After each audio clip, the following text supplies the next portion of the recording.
ನಮಸ್ಕಾರ, ನೋಡ್ತಾ ಇದ್ದೀರಾ ನ್ಯೂಸ್ ಫಸ್ಟ್. ನಾನು ಪ್ರೀತಿ ಆಕಾಶ್. ತೇಜಸ್ವಿ ಸೂರ್ಯ ಬೆಂಗಳೂರು ದಕ್ಷಿಣದ ಬಿಜೆಪಿ ಸಂಸದ. ಅದರ ಜೊತೆಗೆ ಸಮಾಜಮುಖಿ ಕಾರ್ಯಗಳಿಂದ ಯುವ ಜನತೆಗೆ ಮಾದರಿಯಾಗಿರೋ ನಾಯಕ. ಈಗ ಮತ್ತೊಂದು ಅಂಥದ್ದೇ ಸಾಧನೆ ಮೂಲಕ ಐರನ್ ಮ್ಯಾನ್ ಎನಿಸಿಕೊಂಡಿದ್ದಾರೆ. ಹಾಗಾದ್ರೆ ಏನಿದು ಐರನ್ ಮ್ಯಾನ್ ಅಂದ್ರ ನೋಡೋಣ ಬನ್ನಿ.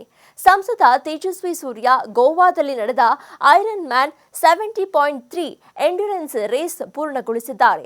50ಕ್ಕೂ ಹೆಚ್ಚು ದೇಶಗಳಿಂದ ಸಾವಿರಾರು ಜನ ಈ ರೇಸ್ನಲ್ಲಿ ಭಾಗಿಯಾಗಿದ್ರು.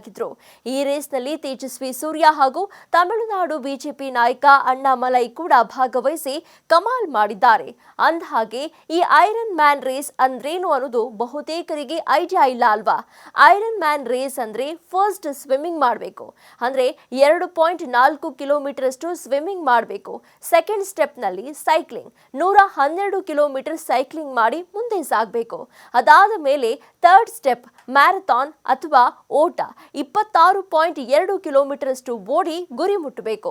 ಇದೊಂದು ದೀರ್ಘ ಅಂತರದ ಟ್ರಯಥ್ಲಾನ್. ವಿಶ್ವ ಟ್ರಯಥ್ಲಾನ್ ಕಾರ್ಪೊರೇಷನ್ ಆಯೋಜನೆ ಮಾಡುವ ಈ ರೇಸ್ ಪ್ರಪಂಚದಾದ್ಯಂತ ಬೇರೆ ಬೇರೆ ದೇಶಗಳ ಅರ್ಹತಾ ರೇಸರ್ಗಳನ್ನ ಒಳಗೊಂಡಿರುವ ಸರಣಿಯ ಭಾಗವಾಗಿರುತ್ತೆ.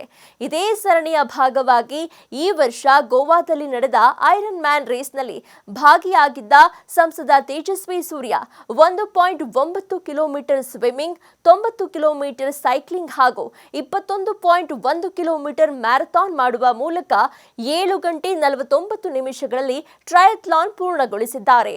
ಇನ್ನು ಐರನ್ ಮ್ಯಾನ್ ರೇಸ್ನಲ್ಲಿ ಭಾಗವಹಿಸಿದ್ದ ತಮಿಳುನಾಡು ಬಿಜೆಪಿ ನಾಯಕ ಅಣ್ಣಾಮಲೈ ಕೂಡ 8 ಗಂಟೆ 13 ನಿಮಿಷಗಳಲ್ಲಿ ರೇಸ್ ಕಂಪ್ಲೀಟ್ ಮಾಡಿದ್ದಾರೆ. ವಿಶೇಷ ಅಂದ್ರೆ ಐರನ್ ಮ್ಯಾನ್ 70.3 ಓಟವನ್ನ ನಿಗದಿತ 8.5 ಗಂಟೆಗಳ ಒಳಗೆ ಪೂರ್ಣಗೊಳಿಸಿದವರಲ್ಲಿ ತೇಜಸ್ವಿ ಸೂರ್ಯ ಹಾಗೂ ಅಣ್ಣಾಮಲೈ ಸೇರ್ಪಡೆಯಾಗಿದ್ದಾರೆ. ಐರನ್ ಮ್ಯಾನ್ ರೇಸ್ ಅನ್ನೋದು ದೈಹಿಕ ಹಾಗೂ ಮಾನಸಿಕ ಶಕ್ತಿಯ ಅಂತಿಮ ಪರೀಕ್ಷೆ ಅಂತ ತೇಜಸ್ವಿ ಸೂರ್ಯ ಅಭಿಪ್ರಾಯ ಕೂಡ ಪಟ್ಟಿದ್ದಾರೆ. ತೇಜಸ್ವಿ ಸೂರ್ಯ ಅಣ್ಣಾಮಲೈ ಅವರ ಈ ಸಾಧನೆಗೆ ಪ್ರಧಾನಿ ಮೋದಿ ಕೂಡ ಅಭಿನಂದಿಸಿದ್ದಾರೆ. ಒಟ್ನಲ್ಲಿ ದೇಹಕ್ಕೆ ಹಾಗೂ ಯೋಚನಾ ಶಕ್ತಿಯನ್ನ ವೃದ್ಧಿಸುವ ಇಂತಹ ರೇಸ್ಗಳಲ್ಲಿ ಯುವ ಪೀಳಿಗೆ ಭಾಗಿಯಾಗಲು ನಾಯಕರು ಪ್ರೇರಣೆಯಾಗಿದ್ದಾರೆ ಅನ್ನೋದು ನಿಜಕ್ಕೂ ಶ್ಲಾಘನೀಯ. ಇದಾಗಿತ್ತು ಹೊತ್ತಿನ ವಿಶೇಷ. ಕ್ಷಣದ ಮಾಹಿತಿಗಾಗಿ ನೋಡ್ತಾ ಇರಿ ನ್ಯೂಸ್ ಫಸ್ಟ್, ನಿರ್ಭೀತಿಯಿಂದ ನಿಮ್ಮ ಪರವಾಗಿ.